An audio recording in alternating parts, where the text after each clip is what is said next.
Alright, so I'm going to review the P2 by Flip. This is an 8.5, and I'll just say it's my favorite board I've had yet. That's why I went and got it twice after this. That's how good it is, and I'll tell you the story about this later. Anyways, I did a review on the P2s. So you have the carbon fiber layer around the top, and it's the whole thing, not just around the trucks. And because it's on the top, the little curve area or whatever, like, it holds the wood up, so it has more pop. That's why it's a spring-loaded pop.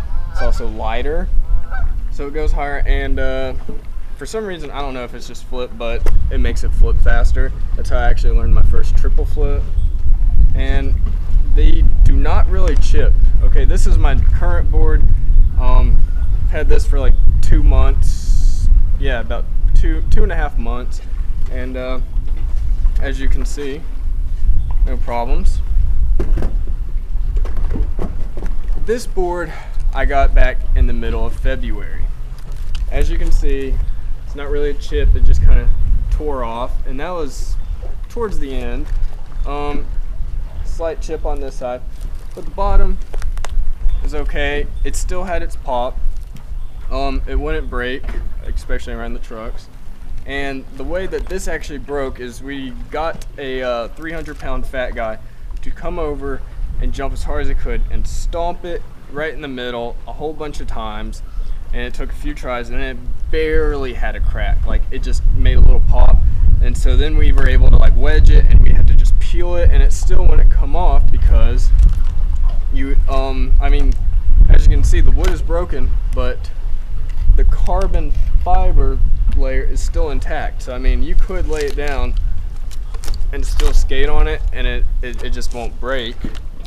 And so it lasted a long time. The only reason I went and got a new board is because I just needed new trucks and new wheels, and I prefer to just get a whole new complete, because you get that like $30 off at most places, or CCS, just whatever.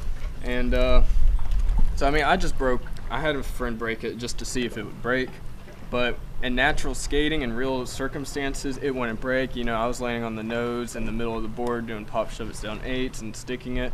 There's some videos of that. Just high impact, you know, I could like ollie off high benches and then land in a manual, and you know, no flex, no scariness. I mean, totally solid board. You know, you don't ever have to worry about like it breaking going downstairs.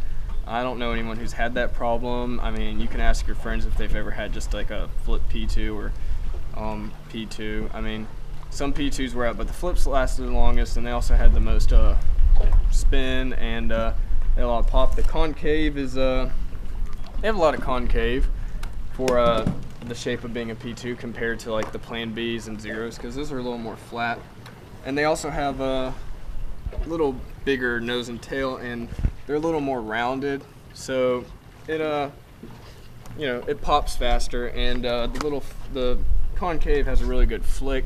And I mean, obviously, I mean, it's a good board if you're skating big trucks, big wheels, 8.5 deck, and you're able to do triple flips. So you know, when you first get the deck, you're not even used to the pop. Like, the board flips too fast, it goes above your waist. I mean, you can't even control it because there's just so much power and potential.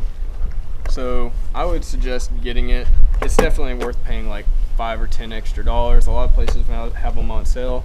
I mean, you could go on just online websites, and it's a really good board.